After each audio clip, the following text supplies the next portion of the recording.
What's going on, everybody? It's Jews187 here, and this is going to be the second recording of this video because I forgot to save the recording, the voiceover from just now, and I'm livid, but I'm going to do it again because I'm determined to get this video out.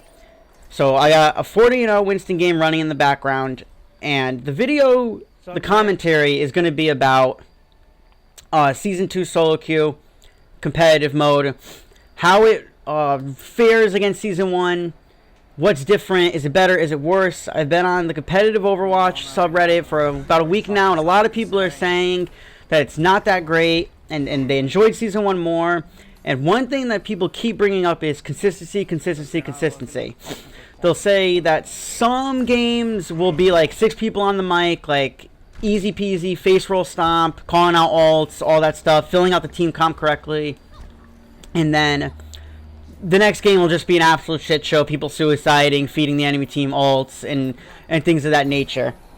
And I could definitely say that I've been on both sides of that, and being on the non-communicating side feels worse than the other side feels good. I could definitely say that, and I really shouldn't say this, but I left the game because I was just having a bad streak. I was just so fed up with the people not communicating, and we were probably going to lose anyway. I know that's not an excuse, but it happened, and because it's just frustrating.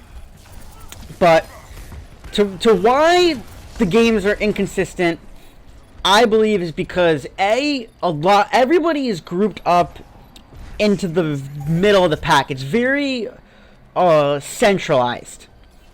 And you did see this a little bit in Season 1 because like it was like 40 and 60 was like everybody, and then 70 was like really good people, and then 30 was probably just like trolls or like people who really shouldn't even be playing competitive anyways. And they wanted to rectify that in Season 2, but I don't think that they did really at all, because I went on masteroverwatch.com, and I know the data for this is a little top heavy, because if you're like really bad at this game, you're not going to think like, hey, I really want to go sync my stats to masteroverwatch.com. I mean, you probably don't even know the site exists. So they're a little top heavy, but it looks like once again the middle of the pack is around 2,500, which is platinum. So if you're 2,500, 2,600, like you're just like okay at the game. Like you're plat and you probably feel really good about yourself, and I'm not here to make anybody feel bad, but you're just okay, a little bit better than the average player. And if you're below that, if you're gold, statistically speaking, I'm not saying anybody's bad, but you're below average. You're not great. You're barely even good. So one reason why I think we see this happening often is because of the skill floor in Overwatch.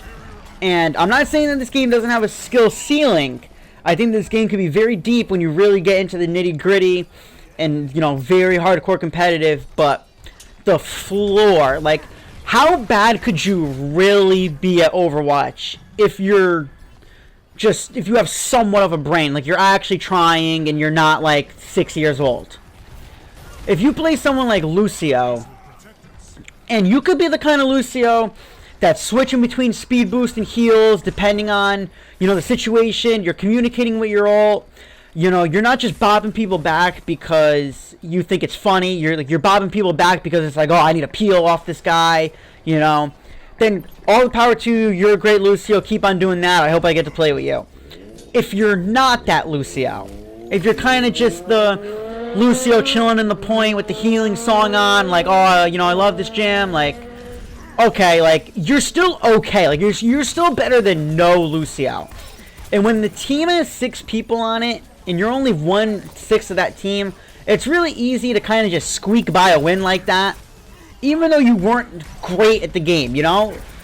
So that's what I mean by the skill floor is very high. The game only allows you to be so bad. For clarity, an example of a game with a very low skill floor is something like Rainbow Six Siege. Like, your first few matches on that game, like, you will not know what the hell is going on in that game. Like, you could barely even play the game. The first couple of matches. You probably even shouldn't. You probably go play Terrorist on. That's a game with a very low skill floor because just of the way it is. It's just a very complicated game. There's a lot to learn. The mechanics are strong. So, everybody's polarized into that middle, but some people really deserve to be higher, and I'm not even just talking about, like, mechanics. Like, things like game knowledge and just using a mic. I mean, there are people who are high platinum, not communicating with the team, picking whatever hero they want, not playing that hero really great,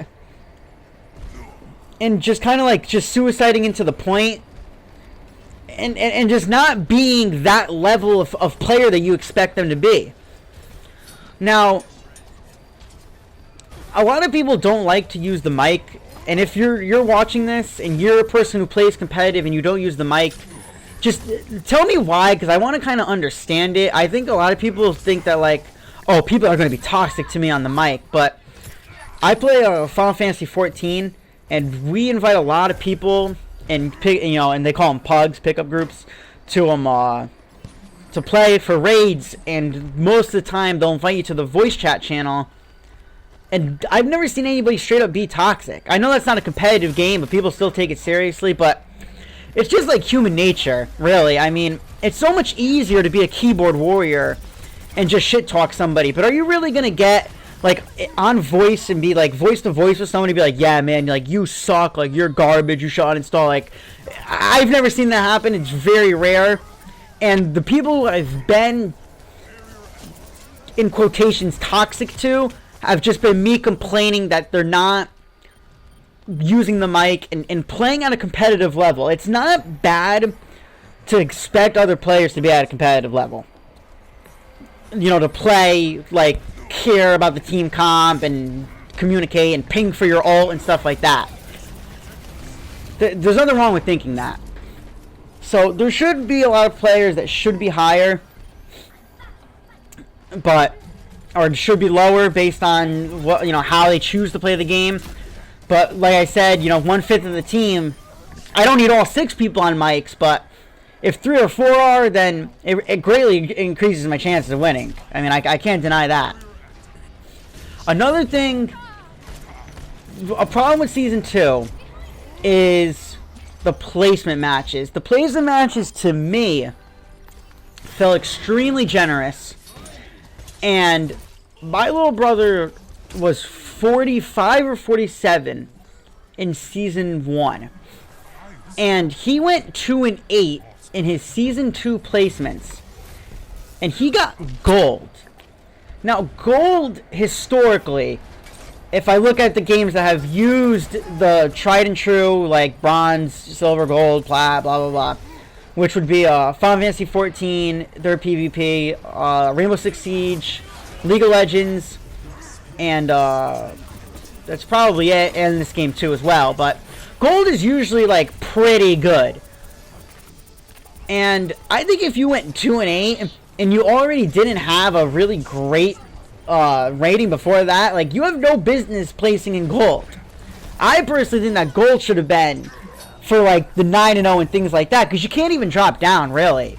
So with all these people placing plat, like, I don't know how that's going to work with, like, the CP rewards, because, I mean, a lot of people are going to enjoy a big increase in that, because a lot of people place plat. And the placements, even if you didn't want to count Season 1, and it was just clean slate. I have 2 friends that didn't play Season 1 because they didn't have the game yet, or they weren't level 25, and they placed in plat as well, but about 200 SR below me. I was 60 in Season 1. I placed like 2770. I'm at 2900 now. And they placed like 25, 26.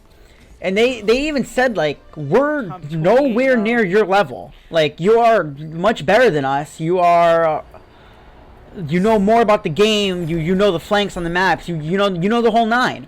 And it's true, but the game only recognizes them as 200 skill rating between us. And when you can queue with somebody 1,000 from you, that we're talking massive discrepancies in skill between 1,000. That's crazy. And as just a little side note, I hate dynamic queue, and I absolutely despise that 1,000, because I played a game on King's Row that went 4 rounds, a complete gridlock, and they were mostly diamonds, some plat, but the pre-made brought their gold friend with them, who just kind of heal botted on Mercy, and actually saved the game once or twice. And because they had that gold player, I'm assuming, I ended up with 2 increase in skill rating. 2 points for that match that I was just sweating over. And that just felt awful.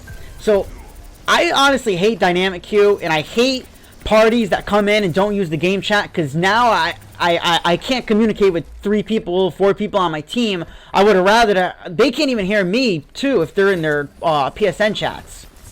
At least if someone's solo queue, they might be able to hear me. So, oh, hold on, I want ham right here.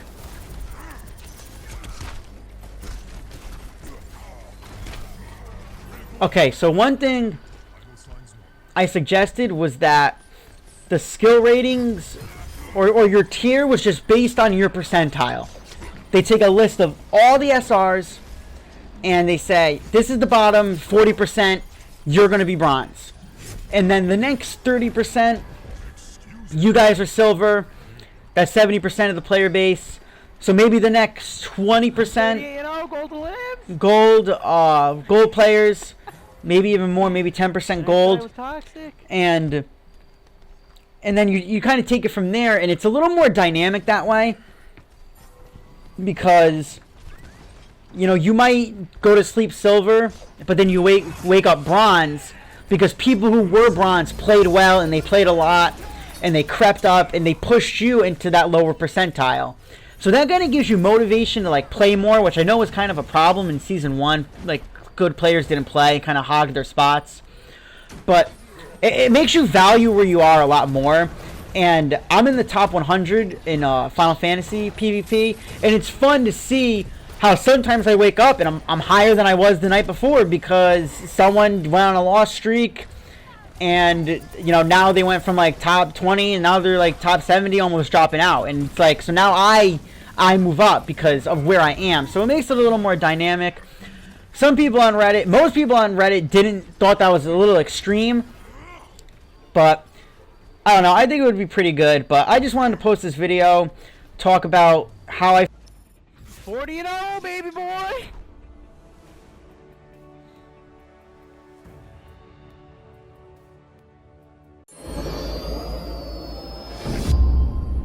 And just my thoughts on Season 2. So, just let me know what you guys think. How are you doing in Season 2?